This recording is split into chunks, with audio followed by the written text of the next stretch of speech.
Well, welcome to our podcast on managing innovation. And this week we're delighted to have with us Robyn Bolton. Robyn's somebody whose work I've read for quite a long time. She appears regularly in a wonderful blog, which I recommend, Braden Kelly's Human-Centered Change and Innovation Weekly. Great title, but even better content.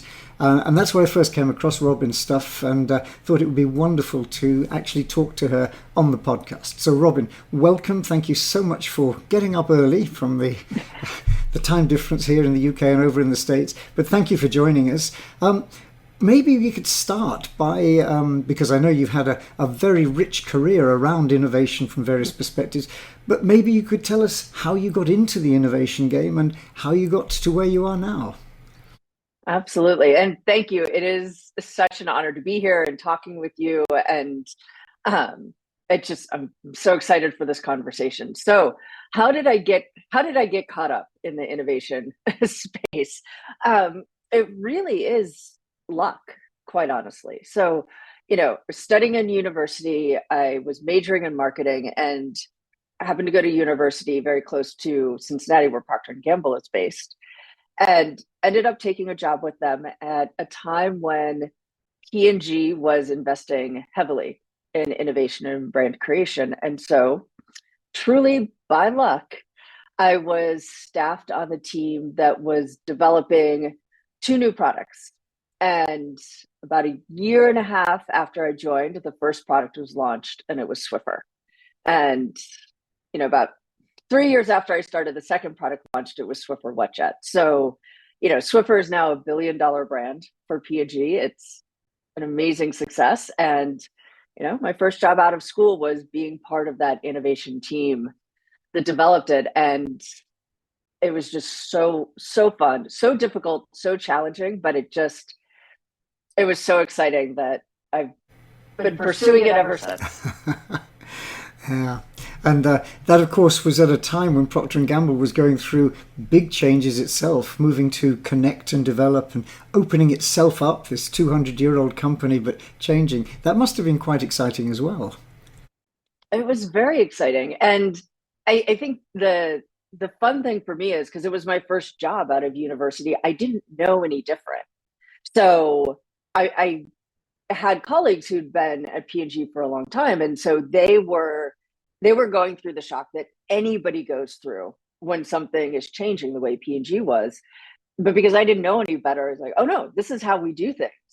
And so not at the moment, but in hindsight, I look back and it was such an interesting time to be a part of the company and the culture and see how different people responded to a very insular company really opening up, a company that was extraordinarily good at incrementally improving products, creating something completely new like Swiffer, or even stepping into totally different business models like Tide dry cleaners, or they experimented with like a Mr. Clean car wash. So it was a very interesting time. And then, of course, underlying all that, there was a CEO change and, P&G hit some rough financial times. But again, I was, naive and 21 and just thought, oh, this is normal. And so it was unfazed. But I guess you've carried on in a variety of roles, and where you are now is advising and helping other organizations, particularly medium to large, with their innovation journey. I wonder, could we kind of distill some of your key lessons about innovation? What seem to be the important things? I know that's one of those ridiculous questions, but if you could distill down some of those things that keep coming up and seem to be clearly associated with success, could you give us a little bit of Robyn's recipe? Robyn's recipe. I'm going to use that. So yes, it's, I have my own firm, Milezero, had that for about 5 years, but I also spent 9 years at Clayton Christensen's firm. So, almost, I can't believe, a decade really immersed in both disruptive innovation, but then kind of innovation more broadly. And I guess, the recipe ingredients that I've learned along the way is, one, innovation is not an idea problem, it's a leadership problem.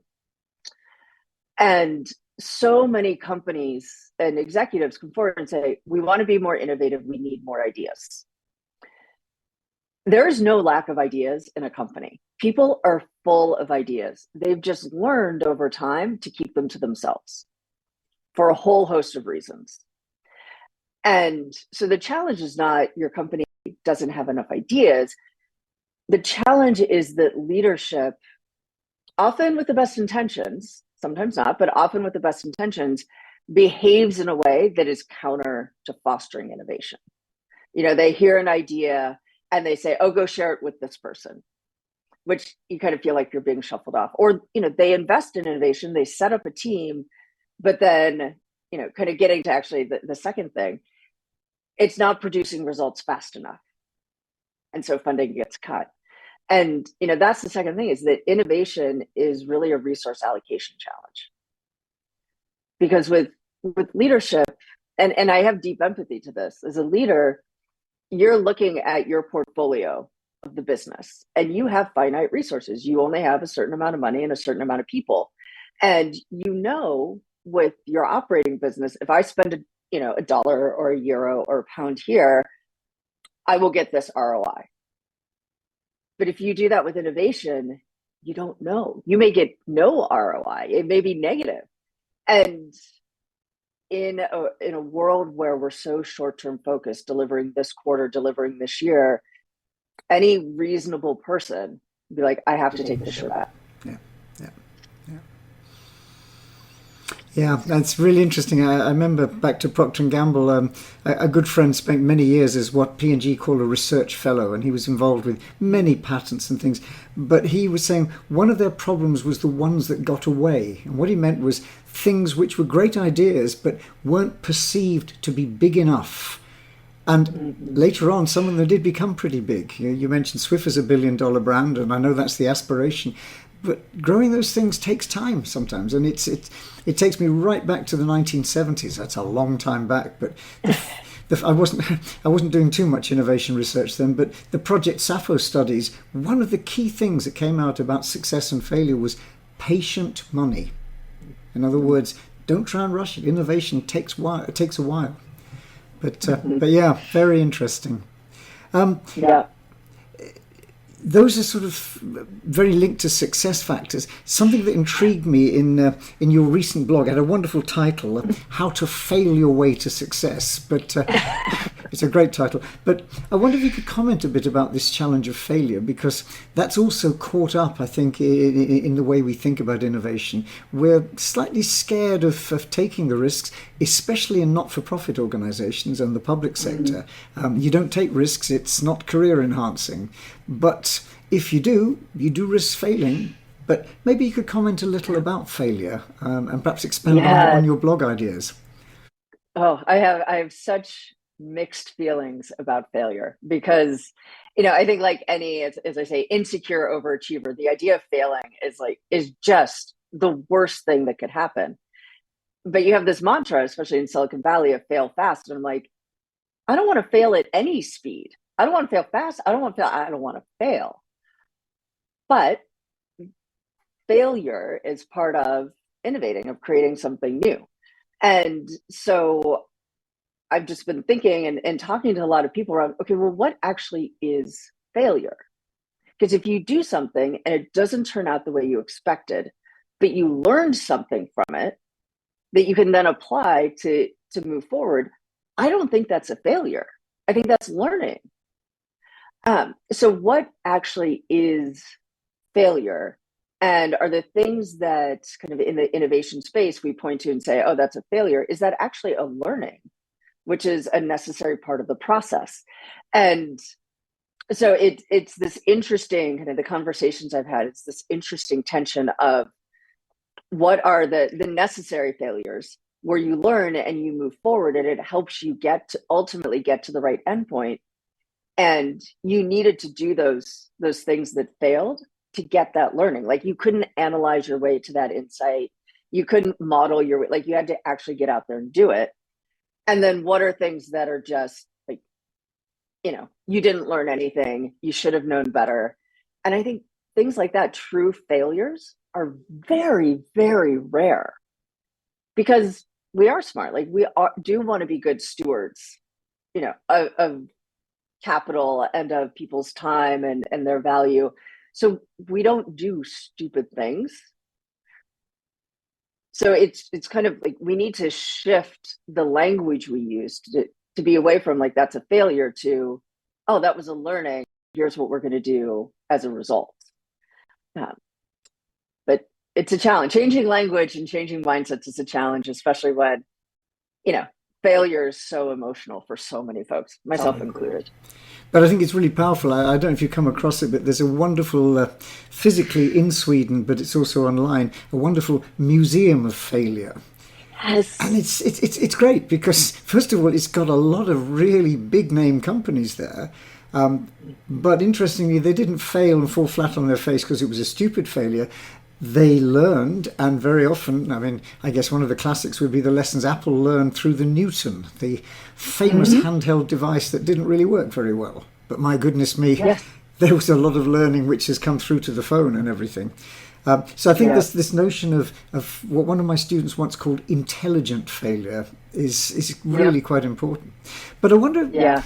One of the challenges, particularly in the public sector and the not-for-profit sector, you can't necessarily do those experiments on a live market. It's not ethical, it's dangerous, it's problematic. So then we're into the territory of innovation labs. And for me as an ex-engineer, a lab is a place where you can blow things up safely. You can take risks, and it does matter, but you learn in a safe, controlled environment. And we're hearing a lot about innovation labs. Maybe would you comment a little on the role of that kind of controlled experimental space? Yeah, it's so necessary, a controlled experimental space. And it absolutely can be, what I hear a lot of companies talk about is that dedicated lab and that space where you are intentionally doing experiments. And I love it. It's applying the scientific method to innovation. It's saying, I have an assumption or I have a hypothesis. I'm going to test this hypothesis and kind of go forward. And I would say like you can create little labs. And what I mean by that is kind of places, safe places for little experiments. Like years ago, I was working with a company where, and this is a long time ago, they were working on a connected blood pressure cuff. And one of the hypotheses we had is, people know how to use a blood pressure cuff. We've all gone to the doctor and had our blood pressure taken and we know how it works. But in the office, they had a nurse. And so we're like, let's just set this up in the nurse's station and tell people to go take their blood pressure. And so that was a little lab in a nurse's station that was there for a day. And we actually found out we were horribly wrong. People were putting the blood pressure cuff on their wrist, on their leg, on their neck. We're like, what? But that was a little, very temporary, very controlled lab to test that hypothesis. So you can have the formal lab, but you can also create these tiny little temporary ones as well. Yeah, and I think that's a really important development, particularly we're doing a lot of work with living labs at the moment, trying to get the user perspective into, the idea of a smart home. We have an aging population. People want to live dignified lives at their home. Technology can help them. But it isn't just a case of, we know the answer to your problem. It needs that experiment, that shared experimentation around it. Yeah. To see how people interact with the technology and what do they use and, what makes a difference. That's all learning. And even if you get unexpected results, it's not a failure. There's no way you could learn that without doing that living lab. Talking of experiments and things, you mentioned you worked a long time with Clayton Christensen's company, and I have to say he was one of the people who quite literally changed my life. When I first read his book back in '97, I thought, wow, this is insightful. And that whole disruptive, discontinuous shift has been very much a storyline ever since. But I guess one of the challenges it poses for established organizations is how do I, even if I know I ought to, how do I actually get a handle on an alternative approach whilst I'm simultaneously doing what we're good at? And you can have the corporate venture group, or you must have seen them all. Any comments on that conundrum, which I know a lot of large organizations face? Yeah, conundrum is a very nice word to use for it. Yes, we would all when I was at Clay's firm, we would always have executives calling and saying, we want to disrupt ourselves. And I would explain to them, okay, this is what that sentence means.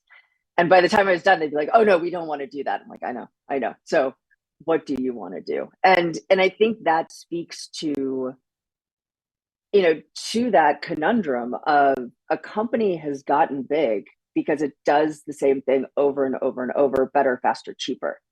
And it grows because it's able to make those incremental innovations.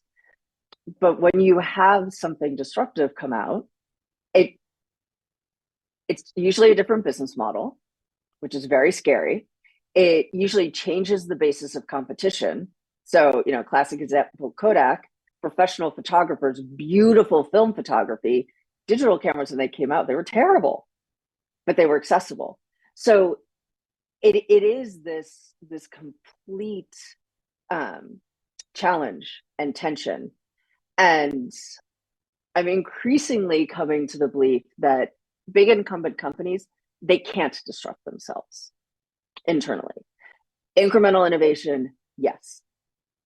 Adjacent, kind of moving into adjacent markets, new customers, or a new business model, yes. But complete disruption starts outside, and then the big company can acquire it. And that comes with all of its own dangers around M&A and things like that. But it's like asking somebody to change their identity, to change who they are at their core. And that's really hard for most of us. And so asking a company to do the same thing, I think it's not fair. It doesn't respect who the company is and what it's good at. So M&A is probably the best way for a big company to disrupt itself while doing the incremental and the adjacent innovation that it needs to do to stay ahead of competition and to continue growing. Yeah, it's a fascinating one, and I think it does speak to perhaps the need for companies to keep a regular throughput of people. Maybe that was a byproduct of the Procter & Gamble change, that it actually, by definition, if you're going to source a lot of innovation from outside, you'll get a lot of new minds and new ideas coming in. But maybe a sort of mini blood transfusion. That's probably not the right, wrong metaphor, but you know where I'm going. I know what you mean, yeah. I wonder if I could ask another question, though, which is, we talked a lot about experiments and uncertainty and so on. And yet one of the big stories this year is very much the emergence of the international standard for innovation. ISO 56002, and it's been discussed, I know, right around the world with some very heavy input from companies and academics and others. We have a standard now. We even have a job description for an innovation manager. Any thoughts about that? Can we standardize this? Can we professionalize it? Any thoughts around this trend? Yeah, I actually love the trend, and I think we can professionalize it. I think actually innovation needs to be seen as a discipline, as a function, as a profession. And we also need to stay flexible. So I always think of it as like guardrails are really good. Like a rail system, not good for innovation, because there is too much change, there is too much learning, and there is too much experimentation. But I think there's been this myth for years around, innovation is just the brilliant guy off in the room, the inspiration from above, and it's this thing that just happens. And it's not. I mean, you and I both know, like, there is a process to innovating. There are steps, there are ways to increase your chances of success, to decrease risk, to try to speed things along. So guardrails, great. Yes, let's do that. And let's have room for companies to adjust within those guardrails to find what works best for them. Yeah, I must admit, I when I first heard, I thought, I'm not sure about this. But actually, reading the standard, it is essentially arguing for a systematic approach. That's not a bad thing. And a systemic one. It's a system. It's not doing one or two things well. It's thinking about it as a system. So, yeah. Yeah, I had the same reaction you did when I first heard about it. I'm like, you can't dictate innovation, but same as you, as I read more about it, I'm like, no, this is good. This moves it from magic to more of a science, which it is. Absolutely, yeah. I wonder then, could we just briefly speculate about the future? Because all sorts of things are happening. Well, for me, the way I talk about it very often is the problem never changes. It's always about how we create value from our ideas, commercial or social value. That's the same problem, it always has been. But the context is constantly shifting. I can remember pre-internet days. We had to innovate with our bare hands, kind of thing, or our bare brains. Now, of course, the internet is a hugely powerful set of tools to help us.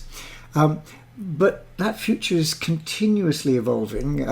Not least, there's this very, very scary creature in the corner called AI, machine learning, and so on. There's something going on. I wonder if you could comment or speculate about where you see the future of innovation, and particularly the future of innovation management. Yeah, it's a great question. And AI, I love AI. I think it's a phenomenal tool. I am, constantly following it, seeing what's out there, experimenting with stuff. So much out of curiosity because I think a lot like the internet. Like I remember when the internet kind of first came out and everybody was freaking out about it. And like, so many of the arguments we hear now, like, you know, students aren't going to write papers. They're just going to go to the internet and copy and paste. And people won't learn how to do research anymore. Like you won't know how to go to a card catalog and do research. And so we're in that, kind of fear change mode with AI. And I think like the internet, it will come to be seen as a tool and, a very powerful tool. But I think especially with innovation, like, there's something so human about it. Like you need creativity, you need to be able to dream, you need to be able to explore. And AI doesn't do that. And so that's why I think like there will always be humans.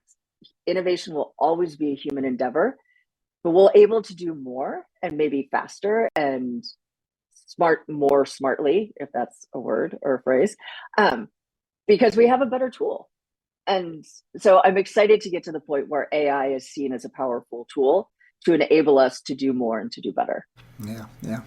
Yes, I'm like yourself. I'm an optimist, and I still see humans at the centre.